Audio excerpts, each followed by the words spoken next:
Snapmaker vient de lâcher une bombe atomique sur l'industrie de l'impression 3D. Avec ça. Le Snapmaker Uki, un changeur d'outils à 4 têtes de 270 mm que vous pouvez dès aujourd'hui obtenir sur leur Kickstarter au prix Early Bird de, tenez-vous bien seulement, 749 $. Alors dans cette vidéo, je vais vous montrer ce qu'il propose, ce dont il est capable, comment ils ont réussi à atteindre un prix aussi bas et pourquoi, au final, je pense que cette imprimante 3D est une véritable révolution. Allons-y. Dans cette vidéo, je vais vous présenter précisément les fonctionnalités de cette imprimante, en limitant au maximum mes commentaires. Ensuite, vous pourrez tous me dire dans les commentaires ci-dessous ce que vous en pensez. Est-ce que cette imprimante est une tentative compromise et à bas prix de créer un changeur d'outils, ou bien est-ce une révolution sur le marché qui devrait honnêtement coûter 2 fois plus cher qu'elle ne le fait? Ça vous va? Très bien, c'est parti. D'abord, et très rapidement, parlons des spécifications et du matériel. Normalement, je ne vous ennuierai pas avec tout ça, mais il y a quelques points très intéressants que je pense devoir aborder. Vous pouvez ignorer cette partie si elle ne vous intéresse pas, ou si vous l'avez déjà vue dans les supports marketing de Snapmaker. Le volume de construction est de 270 mm3 avec un plateau atteignant 100 degrés Celsius. On dispose de 4 têtes d'outils indépendantes à alignement automatique capables d'atteindre 300 degrés Celsius avec des buses en acier inoxydable interchangeables. Ma version test a aussi un revêtement à base de carbone amorphe, Diamond-like Carbon, ce qui laisse penser que des versions en acier trempé sont prévues. Ces petits chargeurs automatiques sur le côté facilitent le chargement du filament, un changement appréciable face aux autres changeurs d'outils du marché. Pour le firmware, nous disposons d'une version personnalisée de Clipper que nous prévoyons de publier conformément à la licence open source. Vous pouvez même accéder à l'interface fluide si vous le souhaitez, du moins sur mon modèle de test en mode Local Area Network. Pour le slicer, on a Snapmaker Orca, qui, contrairement à beaucoup de versions personnalisées de slicers, intègre réellement de nouvelles logiques et des éléments d'interface pour s'adapter aux changeurs d'outils.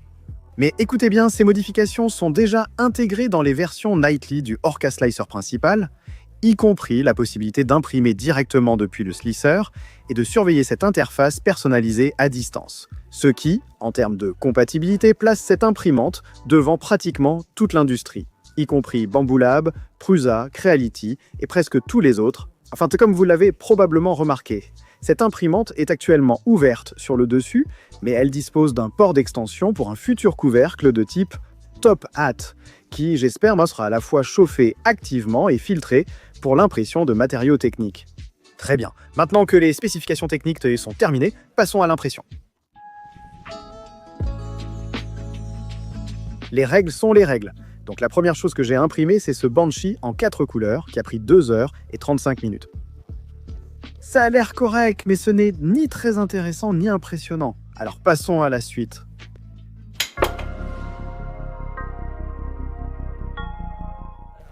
Désolé pour ma deuxième impression, j'ai décidé de vraiment pousser cette imprimante. Snapmaker m'a donné toutes sortes d'avertissements sur le fait que rien n'était finalisé, que c'était une pré-production, etc. Donc, je voulais voir où étaient les limites. J'ai chargé 3 exemplaires de ce modèle vraiment cool de Wolverine Deadpool de Set of 3D qui, vu les griffes et le katana, est clairement beaucoup plus adapté à l'impression résine. Et j'ai lancé l'impression. Je m'attendais à beaucoup de choses, mais certainement pas à obtenir une impression terminée. Pendant l'impression, la société de construction d'en face a coupé l'électricité de tout le pâté de maison pendant environ 5 heures. Et vous pouvez en fait voir la toute petite ligne ou le décalage où cela s'est produit. Juste ici. Mais étant donné que la coupure de courant s'est produite alors que la tête d'impression était littéralement sur le modèle, je suis en fait assez surpris que cette impression ait pu reprendre et que le produit final soit même acceptable. Oui, le bloc de purge s'est détaché au milieu, comme l'un des modèles en fin d'impression. Pour être honnête, je n'ai pas nettoyé le plateau lors de l'assemblage et j'y ai mis les doigts, donc c'est sûrement ma faute. Mais regardez les résultats. Je promets de limiter mes commentaires au minimum étant donné mes préjugés. Je vais simplement souligner que les supports automatiques sur les serres et l'épée n'ont vraiment pas fait l'affaire, mais je ne m'y attendais pas. Et qu'il y a du matériau de support qui a fusionné avec le dessous du modèle. Si tout était de la même couleur, ça ne se verrait pas, mais comme ça change, c'est visible. Donc à l'avenir, si je n'ai pas besoin des 4 couleurs, je vais régler un des outils sur un matériau de support détachable et l'utiliser au moins pour les interfaces de support, pour essayer ça. Prenons un autre modèle qui est clairement conçu pour la résine, mais qui ne nécessite que 2 ou 3 couleurs. J'ai choisi ce superbe soldat de Squid Game, une collaboration entre Photismant et Wexter. Regardez ces détails, ainsi que la difficulté des changements d'outils sur des détails aussi minuscules, comme quand j'ai peint les boutons. Voyons ce qui se passe.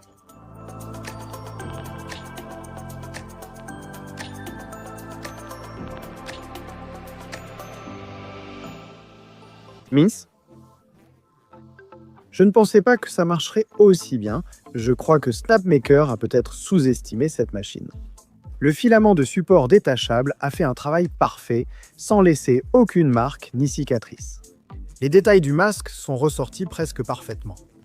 On peut même distinguer une partie de la texture détaillée de la combinaison en toile. Aucune variation de flux d'air, juste une extrusion parfaite. Les zones où la couleur bave sont dues à mon travail de peinture imparfait que l'imprimante a fidèlement reproduit. Soyons honnêtes, le PLA est facile. Tout multiplexeur peut le faire avec patience.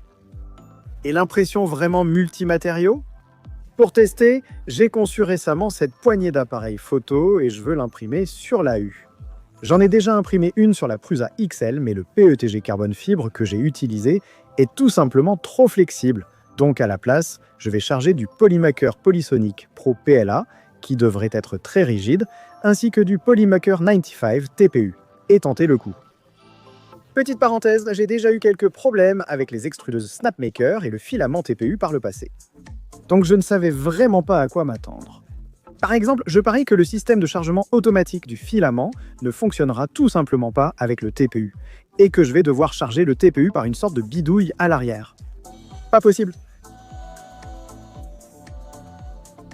Waouh, ça a marché. D'accord, là je parie que ça va sous-extruder. Mince, d'accord, donc le produit fini a l'air presque parfait. Il y a quelques fils de TPU qui se sont coincés entre les couches de PLA, mais j'ai l'impression que c'est parce que le filament a absorbé de l'humidité pendant l'impression, donc il vaudrait peut-être mieux imprimer directement depuis un sèche-filament pour certains types de filaments. Le résultat final est superbe, aussi bien visuellement qu'au niveau du fonctionnement. Je vais partager un lien vers mon design dans la description si vous souhaitez le télécharger. Donc elle peut imprimer avec plusieurs matériaux et faire de jolies choses, mais qu'en est-il des filaments de qualité ingénierie ? D'accord, oui, c'est vraiment impressionnant. Honnêtement, je pense que c'est l'une des plus belles pièces imprimées en 3D que j'ai jamais vues. C'est assez drôle, une pièce pour ma Prusa XL qui combine le PETG carbone fibre d'Atomic Filament avec le PETG de Prusamint. Les profils pour la U sont encore très limités. Ils promettent d'en sortir beaucoup plus avant l'expédition, donc j'ai en fait dû créer mon propre profil pour le PETG carbone fibre, et je m'attendais un peu à ce que la première impression soit un désastre, mais oui, c'est parfait. Pour ceux qui se demandent, Jonathan, as-tu finalement changé d'avis sur le PETG ? Non, je déteste toujours le PETG, que je considère diabolique, sauf le PETG carbone fibre. Je l'adore, et chaque règle a besoin d'au moins une exception. Jusqu'à présent, cependant, je n'ai pas trouvé d'exception à la règle des impressions vraiment impressionnantes qui sortent de la U1. Et franchement, je n'ai pas l'habitude de ne pas casser les imprimantes de pré-production pendant mes tests. Alors, augmentons la difficulté au maximum avec une impression de 21 heures, dont je suis presque sûr qu'elle va rentrer.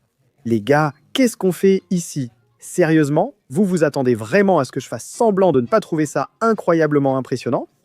Bon, alors tout d'abord, ignorez la sorte de bavure de couleur sur le dessus des modèles, parce que c'est en fait causé par la transparence du filament, un peu comme un effet de forge de teinte. J'ai imprimé celle-ci avec des couches de 0,1 mm en raison des formes courbes et organiques de ces voitures. Aussi, je pensais que c'était peut-être une erreur et que l'imprimante avait fait baver les couleurs ici et là. Mais quand je suis revenu en arrière, j'ai découvert qu'en fait j'avais oublié un endroit en peignant et l'imprimante l'a simplement reproduit fidèlement. Ces 2 cartes de kit du guerre des cartes de kit, une fois découpées, devaient prendre un peu moins de 22 heures. Elles ont mis 27 heures, sûrement car le trancheur ignore encore les temps exacts de changement d'outil. Mais quand même, j'ai comparé ça au réglage de regroupement intelligent de filaments sur la Bamboo Lab H2D à 2400 $ et la UU1 était encore 15 heures ou environ 55% plus rapide. Sans parler du fait que la H2D aurait gaspillé 93% de filaments en plus, soit pratiquement le double pendant le processus, ce qui fait que l'impression finale coûte 6,30 de plus. Maintenant, comparez ça à la Creality K2+, à une seule buse, qui, je pense, ne prédit pas précisément les temps d'impression. Et avec les mêmes réglages, vous allez gaspiller plus de 400 grammes de filaments supplémentaires, soit un total de 15 $, littéralement jeté à la poubelle, rien que pour ces deux modèles. Avec de tels chiffres, il est assez facile de voir comment cette imprimante pourrait s'amortir si vous prévoyez de faire beaucoup d'impressions multicolores. Bref, pour cette impression, j'ai en fait simplement laissé l'imprimante tourner tout le week-end pendant que je montais chez mes beaux-parents, ce qui, honnêtement, est un niveau de confiance réservé à très peu de machines dans mon atelier. Et le seul problème qu'elle a rencontré était, encore une fois, un léger souci d'adhérence au plateau sur l'une des pièces les plus difficiles, le pneu.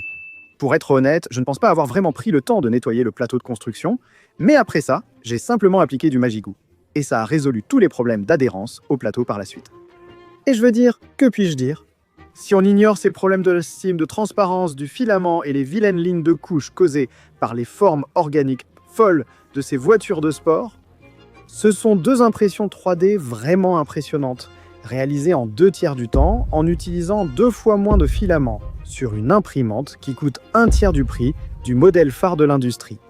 Je me mentirais à moi-même et à vous en prétendant que tout va bien. Mais peut-elle le faire de manière fiable? Je veux dire, bien sûr, c'est sympa de pouvoir réussir ça une fois. Mais maintenant que j'ai dépassé 50 heures et des milliers de changements d'outils, est-ce que ça peut vraiment tenir le coup? Ou est-ce que c'était juste un coup de chance? Franchement, cette imprimante m'a vraiment bluffé. Regardez cette impression de Skuldroid par Pipecox. 16 heures, 2 coupures de courant, aucun problème, pas un seul changement d'outil manqué, pas une seule couche décalée. Les pièces s'emboîtent parfaitement et les engrenages s'imbriquent très bien. Genre, est-ce que j'exagère? C'est complètement fou. Cette imprimante coûte 749 $. Pendant la phase Early Bird du Kickstarter, mais même le prix conseillé n'est que de 999 $. Genre, comment suis-je censé être objectif à ce sujet? Qu'est-ce que vous voulez que je fasse? Vous voulez que j'essaie de formuler quelques critiques juste pour rendre la vidéo équilibrée? D'accord. Très bien, cool. Allons-y. Tout d'abord, le nouveau service cloud de Snapmaker n'est toujours pas à l'échelle. Il est encore un peu lent et bogué. Il me déconnecte du slicer à chaque fois que je le ferme et je ne peux pas imprimer de façon fiable depuis le cloud. Cependant, Snapmaker se distingue en me permettant d'utiliser la machine en local et d'accéder directement à l'interface fluide. Donc j'ai simplement téléchargé et envoyé des fichiers comme du G-code et des timelapses par ce biais. L'étalonnage automatique de l'extrusion du filament prend vraiment beaucoup de temps pour chacun des filaments. Je suppose que c'est un peu agaçant. D'accord. En voilà un. Ces panneaux en plastique sur le dessus donnent une impression de bas de gamme et les clips sont un peu lâches. Il n'y a pas de poignée pour soulever l'imprimante. C'est une vraie critique et le plastique blanc se salit sûrement vite. D'un autre côté, préférerais-je payer 100 $ de plus pour des panneaux en aluminium? Probablement pas. D'accord, ça c'est une vraie critique. J'aurais vraiment aimé que chacune des têtes d'outils puisse atteindre 320 degrés Celsius, voire même 350, comme la K2+. À mon avis, chauffer le plateau à 120 degrés Celsius rendrait cette imprimante plus durable pour des matériaux industriels. Mais je pense qu'on peut même imprimer du polyphthalamide carbone fibre à 300 et 100 degrés, surtout si on utilise un produit comme le polyamide de Magigou sur la surface d'impression.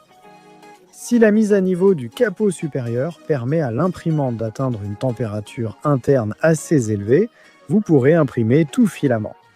Très bien, un dernier. 4 têtes d'outils. Peut-être trop habitué à la Prusa XL, je souhaitais souvent une 5e tête d'outils pour du support détachable ou parce que de nombreux modèles multicolores sont pensés pour les écosystèmes multicolores de Prusa et Bamboo qui gèrent de 5 à 16 couleurs. En y réfléchissant, je ne vois pas pourquoi le slicer ne pourrait pas inviter l'utilisateur à échanger manuellement un filament dans une des têtes d'outils pendant l'impression. Par exemple, vous pourriez spécifier une certaine couche, comme ici, où vous n'avez plus besoin du blanc mais où vous voulez ensuite passer au rouge, comme pour ses feux arrière. En attendant, un peu de peinture suffira à régler ce problème. Et personnellement, j'espère que si cette machine, la U1, est un succès commercial, Snapmaker enchaînera avec une U2 ou U1 Max de 350 par 350 mm équipée de 5 ou 6 têtes d'outils. À ce sujet, parlons de l'achat. Même si cette imprimante Kickstarter vient d'une entreprise reconnue ayant déjà livré des produits, cela reste un achat particulier. En ce moment, vous pouvez obtenir la Snapmaker U1 pour le prix vraiment trop bas de 749 € pour les premiers contributeurs, avec une date d'expédition estimée à celle-ci. En fait, j'enregistre avant que cela n'ait été finalisé. Si vous préférez attendre l'expédition des unités, cela vous coûtera, ce qui reste trop bas pour ce que vous recevez, 999 $. Écoutez, j'ai essayé d'être aussi objectif que possible dans cette vidéo, mais je pense que les résultats parlent d'eux-mêmes. Et j'ai été en contact avec d'autres personnes qui font de véritables critiques impartiales de cette machine, et nous sommes tous stupéfaits. Je veux dire, je n'ai littéralement eu aucun échec d'impression, à part ceux causés par un plateau sale. Et les circonstances étaient vraiment contre moi. Comme je l'ai dit, ce n'est pas un test, et il est tout à fait possible que l'unité de pré-production que j'ai reçue ait été sélectionnée ou mieux fabriquée que l'unité de production que vous recevrez finalement. Mais c'est mon avis personnel basé sur mon expérience Quadan que même au double du prix Early Bird sur Kickstarter, cette machine resterait une véritable affaire. Je la recommanderais à tous ceux voulant faire beaucoup d'impressions 3D multicolores ou multimatériaux. Mais bon, j'aimerais avoir votre avis dans les commentaires ci-dessous. Est-ce que je suis allé trop loin et ai laissé mon parti pris prendre le dessus? Ou êtes-vous d'accord pour dire que cette imprimante est objectivement une énorme révolution sur le marché actuel des imprimantes 3D? Seul l'avenir dira si cette imprimante restera fiable sur la durée ou si la nouvelle révolutionnera vraiment le marché comme je le prédis. Mais de mon point de vue, je ne peux pas nier que c'est le produit le plus impressionnant qui ait atterri sur mon banc d'essai depuis des années. C'est tout pour cette semaine, on se retrouve dans The Next Layer.